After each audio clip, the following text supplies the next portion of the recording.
When it comes to the campaign, seniors have long been the most consistent voting bloc in the United States, with Americans over 65 continually turning out at the polls in greater numbers than any other demographic. According to the U.S. Census Bureau, there are now nearly 56 million Americans over the age of 65. That's a 60% increase from the year 2000. Thanks to a rising life expectancy. The current life expectancy in the U.S. over 79 years old, and it's actually 79 years 4 months to be exact. It's an increase of more than 2.5 years since 2000.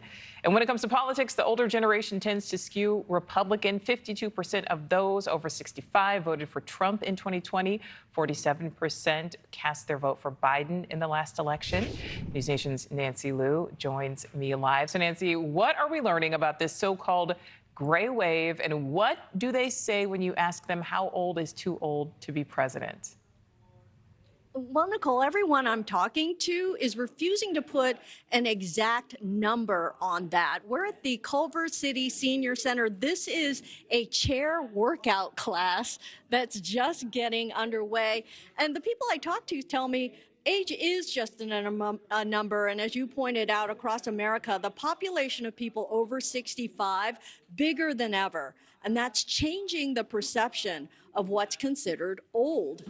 During the very popular karaoke hour here, we heard lots of seniors belting out classic songs. There's dancing, cheering, and perhaps more exercising than many younger Americans get. And these singing seniors in California are politically engaged, some well aware their counterparts in swing states will be part of a gray wave that could decide the presidential election. To them, the age concerns are warranted, but they are split on America's presidential predicament. Are we rolling? Yes. Oh, you want to know my age? Yes. Well, my body's 84, my mind is 34. And does all this talk about age bother you? It doesn't bother me, but well, I'm older than he is, but it doesn't bother me. But could you run a country? Could I run a country? I'm glad I'm walking. I don't remember everything either. Automatically, you know, if I have to make a complete sentence, do I complete the sentence? Sometimes it happens. Age, I've always thought, is mind over matter. If you don't mind, it don't matter. I think both of them should bow out. Yay! Up for that too. Do you think they're both too old, or Yeah, exactly. There ought to be an age limit, and they've gone past it, both of them.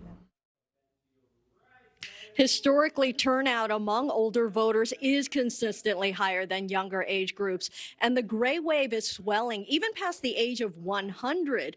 The U.S. Census Bureau projects the number of centenarians to quadruple to about 422,000 by the year 2054. And according to new polling by Emerson College, older voters are the likeliest to actually cast ballots. The barometer of extremely motivated to vote is highest among the oldest, 91% of those 60 to 69 and 83% of those 70 and older.